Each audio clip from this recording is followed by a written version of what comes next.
My daughter called my brother's girlfriend Auntie, and he just nodded. So here's the deal. My brother Matt hasn't been in a relationship for almost 6 years. 6. Not because he's socially awkward or anything. He's actually a good-looking, well-off guy with a steady job at Tesla and the kind of apartment that makes you question your own life decisions. But 6 years ago, his girlfriend Vanessa died in a car accident, and it just broke him. They weren't married, but I'm telling you, he was ready to put a ring on her finger, measured it while she was sleeping, had the ring in his sock drawer, and even had a plan to propose at this super cheesy but sweet dinner spot they loved. I told him, dude, don't do it in public. You're gonna scare the hell out of her.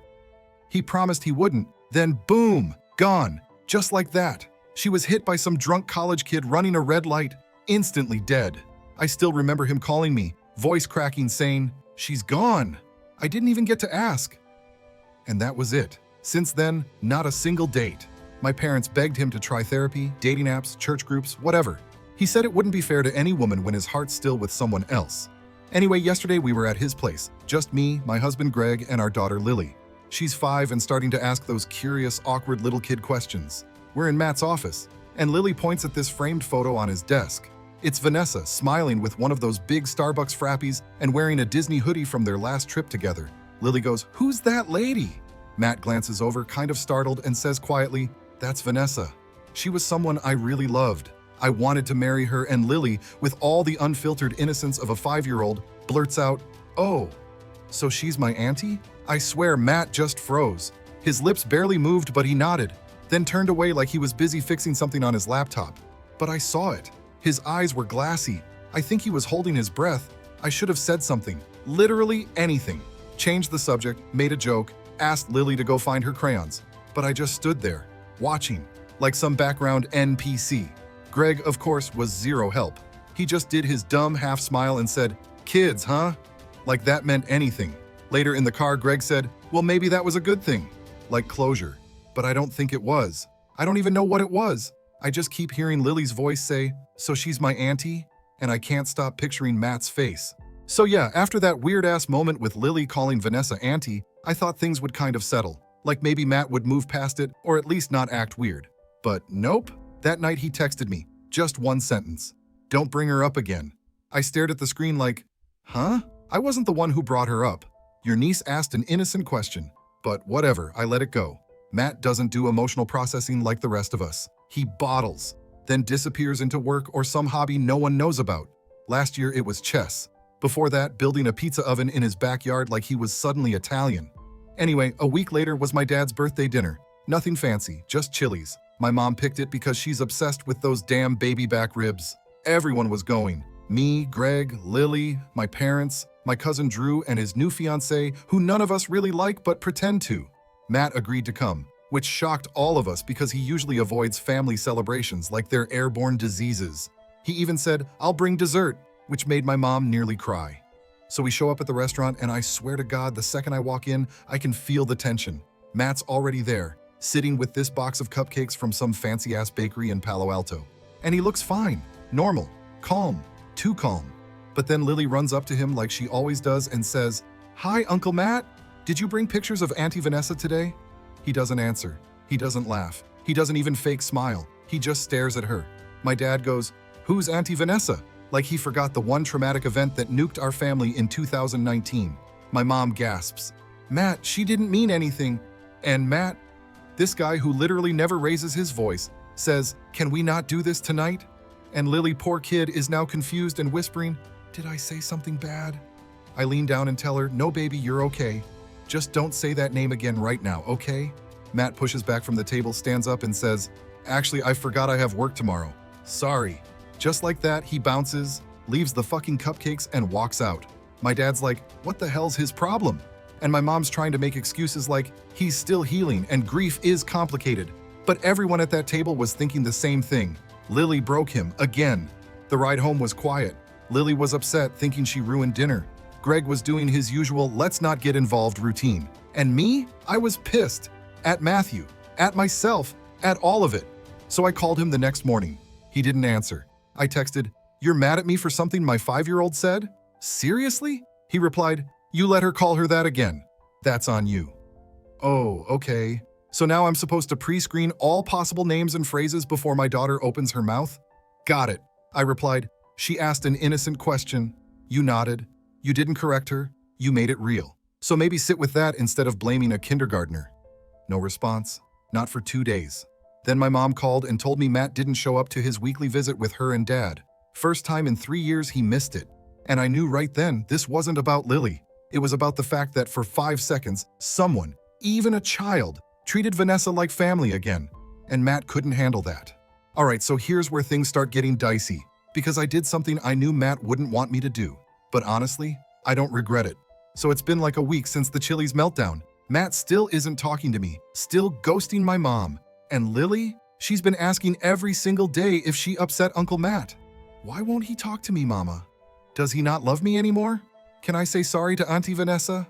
I couldn't take it anymore. So one afternoon after preschool, we're in the car and she brings it up again. I pull over, turn around in my seat and ask her, do you remember the picture on Uncle Matt's desk? The one with the girl in the hoodie? She nods. That's Vanessa. She was really special to Uncle Matt. She passed away a long time ago. That's why sometimes when you talk about her, it makes him a little sad. Lily goes, but I want to know her. So when we got home, I pulled out an old photo album. Yeah, I know, a physical one. My mom's old school like that. It had a couple photos of Matt and Vanessa from that Disneyland trip they took. They're both wearing Mickey ears, holding turkey legs, looking like the kind of couple that makes you nauseous. Lily sits on the couch and just stares. She looks nice, she says. Did she like cartoons? She did, I said. She even had a SpongeBob tattoo. Lily giggled. That's silly. I want a tattoo too. And then she says, completely serious, can I draw her a picture and give it to Uncle Matt? So he's not sad? I mean, come on. What am I supposed to say to that? So she spends the next hour drawing this absolute mess of a stick figure with sparkles and a dog and a castle. She writes, for Auntie Vanessa. You are my family, I took a photo of it. I didn't send it right away, but I knew I would. Next day I texted Matt, hey, Lily drew something for Vanessa. She wants you to have it. He didn't respond, so I sent the picture. Still nothing. The day after that, I dropped Lily at school and came home to a package on my porch. No note, no label, just a small cardboard box. I knew immediately it was from Matt. Inside, the ring, the one he was going to give Vanessa. Still in the little black box, still perfect. Underneath it, folded in half, was Lily's drawing. He'd printed it, on photo paper, and scrawled at the bottom, in Sharpie like a psycho, were 2 words. Tell her thanks. That's it. No heart emoji, no love Uncle Matt. Just those 2 words. I didn't know what to do. So I called my mom, told her everything. The Chili's fight, the ring, the picture. She was quiet for a while. Then she said, he's spiraling. That ring should have been buried or pawned years ago, not sent to your porch like some cursed heirloom, and she's right. That thing carries weight. So I put it in my closet way up high where Lily couldn't reach. And I decided no more photos, no more drawings, no more talking about Auntie Vanessa in front of Matt, not unless he says it's okay. But here's the thing. 2 nights later, Lily crawls into my bed and whispers, did Uncle Matt like the picture? I said, he did. She smiled. Good. I'm gonna make another one tomorrow, and I didn't stop her. I thought things were calming down after the whole ring incident. Matt wasn't talking to me, but he did start answering my mom's texts again. Like yes or okay level responses. That counts as progress in Matt world. Lily was back to drawing pictures of unicorns and not Vanessa. Greg was pretending none of it ever happened because he's emotionally constipated. Then my mom, God help me, she had to open her mouth. It was Sunday dinner. My parents insisted we all come over. Matt showed up, which I didn't expect. He brought some random bottle of Cabernet no one asked for and didn't speak to me the entire time. Fine, I was ready to play it cool. Lily runs over and hugs him, but this time doesn't say anything about Auntie Vanessa. Total pro move. We're making progress. Right? Wrong. We're halfway through dinner eating rotisserie chicken from Costco and those Hawaiian rolls my dad hoards in the freezer when my mom, out of the goddamn blue, goes, Matt, I think what Lily said was beautiful. Calling Vanessa her auntie. I think Vanessa would have been her auntie. Matt freezes. Knife midair, everyone else just stops chewing. Then my mom keeps going. She's part of this family. She always was. And maybe it's time you stop pretending she didn't exist. Cue. Nuclear silence. Matt slowly puts down his knife and fork, looks at my mom, and in the calmest, most dead inside voice I've ever heard him use, he says, you don't get to say her name. None of you do. I tried to jump in like, Mom, let it go.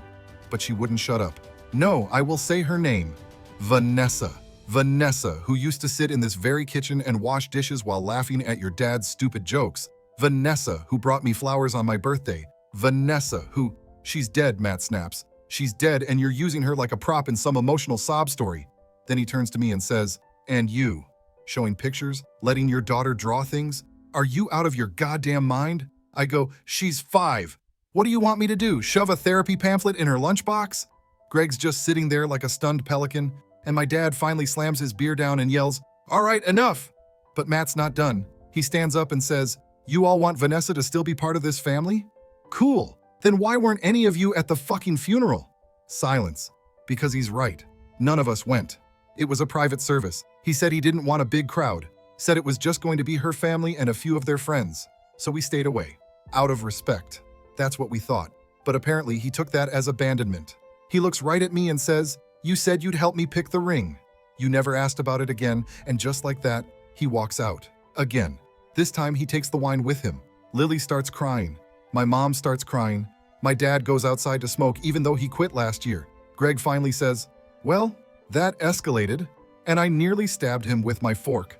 Later that night I found the ring box. It was back on my porch. No note, just sitting there like it was waiting to be noticed. After the Sunday dinner disaster, I swore off getting involved. No more surprise drawings, no more Vanessa mentions, no more dragging Lily into emotional landmines. I even returned the damn ring. Again. This time I drove it to Matt's place, put it in his mailbox like it was radioactive, and left. A week passes. Silence. Then one afternoon I get a call from Matt, not a text, an actual call. I answer like, hello? Like I wasn't staring at his name for a solid 5 seconds, trying to guess if this was going to be a scream fest or a suicide note. He says, are you home? I say, yeah. He goes, I'm coming over. No explanation, no tone, just that. I hang up, start frantically picking up toys and crumbs like he's the Queen of England, and warn Greg, Matt's coming. Be normal. 10 minutes later, he walks in. Same guy, same blank face, but he looks tired. Not just bad day tired, soul tired. He kneels down, looks Lily in the eye, and says, can I have a hug? Lily nods and wraps her arms around his neck without hesitation. Kids are weird like that. They forgive stuff without a manual. Then she says, I missed you, Daddy Matt. I swear to God, I stopped breathing. He didn't correct her. He didn't laugh. He just held her tighter. I was about to say something, anything, when he stood up and said, I have something to show you both.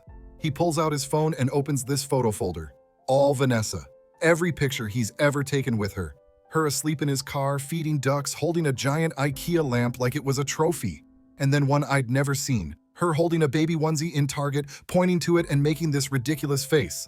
She wanted kids, he said. We had names picked. She liked Maya for a girl. He turns to Lily. You're not Maya, but you're something else. You're the first person in 5 years who talked about her like she was still here. And I hated it, but I also... He trails off. Doesn't finish the sentence, but I knew. Then he looks at me and says, I don't want to be mad at you anymore. And just like that, I started crying. I'm not even a crier, but it felt like this big, impossible weight finally slid off my chest. I asked, so what now? He shrugged. I don't know. Maybe we just stop pretending she didn't matter. Lily goes, she mattered to me. Matt smiled, like a real one, and said, me too, kiddo. Me too, final thoughts. I still don't know if I handled any of this right. Maybe I shouldn't have shown Lily those photos. Maybe I shouldn't have pushed Matt when he clearly wasn't ready. But I do know this. Vanessa wasn't just a ghost in a picture frame. She was part of our family, whether she got the ring or not. And for one moment, a 5-year-old girl reminded us all of that, even if it hurt. Thanks for watching. If you liked the story, hit subscribe. See you in the next one.